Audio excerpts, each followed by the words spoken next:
اب سوال یہ ہوتا ہے کہ اردو میں یہ کتاب آپ نے کیوں لکھی؟ نثار صاحب کی زیادہ تر کتابیں عربی اور فارسی میں ہیں، لیکن علم کلام کی کتاب عمدۃ المعارف کو اردو میں لکھا ہے۔ علامہ نثار صاحب نے یہ کتاب اردو میں اس وقت تحریر فرمائی جب عام طور سے کتابیں عربی اور فارسی میں لکھی جاتی تھیں، کیونکہ اردو اگرچہ عام بول کی زبان تھی مگر علمی اور ادبی دنیا میں فارسی اور عربی کا بول بالا تھا، اور علماء اردو میں کتاب لکھنا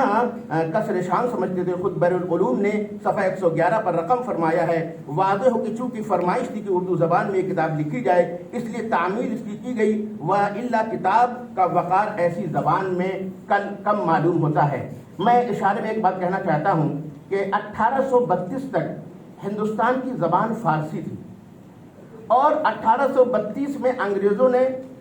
یعنی ماضی سے کاٹنے کے لیے، البتہ انہوں نے یہاں کی سیاست کے لیے، یہ بھی ایک سیاسی پہلو ہوتا ہے کہ کسی زبان کو بدل دیا جائے تو اس کا ماضی سے سلسلہ کیا ہو جاتا ہے، کٹ جاتا ہے۔ تو انہوں نے کیا کیا کہ فارسی کو ہٹایا، وہ لانا چاہتے تھے انگریزی، لیکن انگریزی لا نہیں سکتے تھے، اس لیے انہوں نے پہلے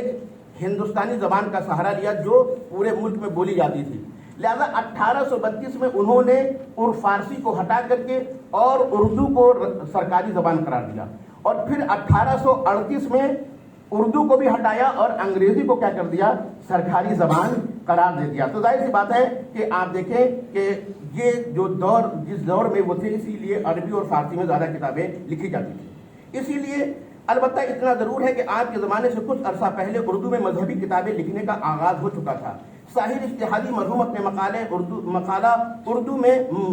قرآن مجید کی پہلی تفسیر قرآن مجید کی پہلی تفسیر میں لکھتے ہیں کہ حضرت غفران مآب کے عہد بلکہ اس کے بعد تک علماء اردو میں کتابیں لکھنا اپنی شان کے خلاف سمجھتے تھے۔ خود حضرت غفران مآب کی بیشتر کتابیں عربی میں ہیں، چند ایک فارسی میں بھی ہیں، لیکن ان کے فرزندان ارجمند نے اسی سلسلے میں پہلا قدم اٹھایا، چنانچہ ان کے فرزند دوم مفسر قرآن مولانا سید علی علی اللہ مقامہ نے توضیح الموجود کے نام سے اردو میں پہلی تفسیر تحریر فرمائی، اور ان کے فرزند سوم فقیہ اہل بیت مولانا سید حسن صاحب قبلہ نے اردو میں علم کلام کی پہلی کتاب باقیات الصالحات کے نام سے تحریر فرمائی۔ عمدۃ المعارف اردو میں علم کلام کی پہلی کتاب تو نہیں کہی جا سکتی ہے،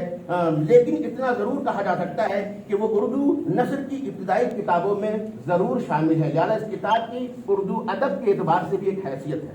اور اسے اردو ادب کے اعتبار سے بھی ایک خاص اہمیت حاصل ہے، چونکہ باقیات الصالحات تمام اصول دین میں لکھی گئی اور عمدۃ المعارف خاص توحید کے بارے میں، اس لیے اسے اردو میں علم کلام کی پہلی تخصصی کتاب قرار دیا جا سکتا ہے۔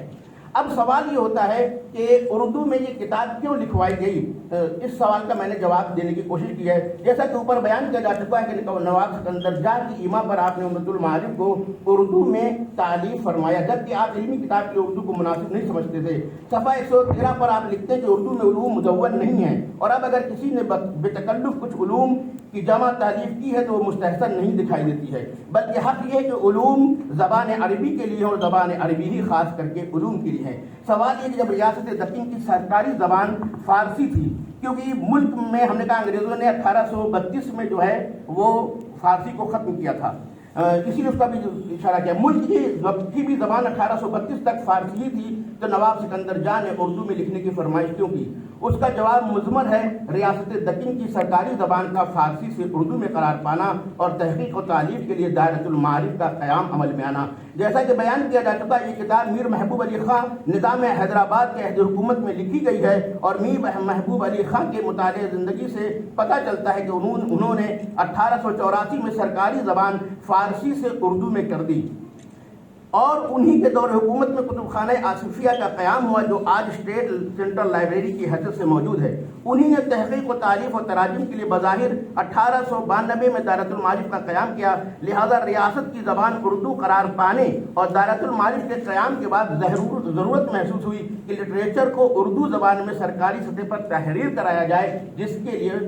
نثار العلماء صاحب وہ بحر العلوم صاحب سے فرمائش کی گئی۔ کتاب کی روش جو ہے وہ استدلالی ہے، مناظرانہ انداز نہیں ہے۔ استدلال میں عقلی اور نقلی دونوں دلیلوں سے کام لیا گیا ہے۔ واجب الوجود اور وحدانیت کے اس بات میں عام طور سے عقلی دلیلیں پیش کی جاتی ہیں اور دور کے خوف سے نقلی دلائل سے استناد کیا جاتا ہے، مگر بحر العلوم نے اس نظریے پر خط بطلان کھینچتے ہوئے دلائل نقلیہ سے کیوں استفادہ کیا جائے اس کی وجہ اس طرح بیان کی ہے۔ اور جب دلائل عقلیہ بیان ہو چکے اور ان سے مخصوص اب حاصل ہو چکے، پھر اب دلائل نقلیہ سے مطالب کو ثابت کرنا بیکار ہے بلکہ تحصیل حاصل ہے، اور دور بھی لازم آتا ہے۔ تو کہوں گا کہ لاعقل کا اس قدر تو فائدہ ضرور ہے کہ مزید بصیرت حاصل ہوتی ہے، مثل اس کے کہ کوئی مطلب ایک دلیل عقلی سے ثابت ہو چکا ہو، پھر اسی مدعا پر کوئی دلیل عقلی لائی جائے تو دلیل ثانی بیکار نہیں ہوتی ہے۔ باقی رہا لزوم دور کا جواب، وہ یہ ہے کہ دلیل نقلی اگر حقیقتاً دلیل مثبت دعوی مذکور مستقلاً ہو تو دور لازم آئے گا، وإلا فلا، اور پھر انہوں نے اس کی تفصیلی جواب لکھا ہے۔ کتاب کا اسلوب مناظرانہ ہونے کے بجائے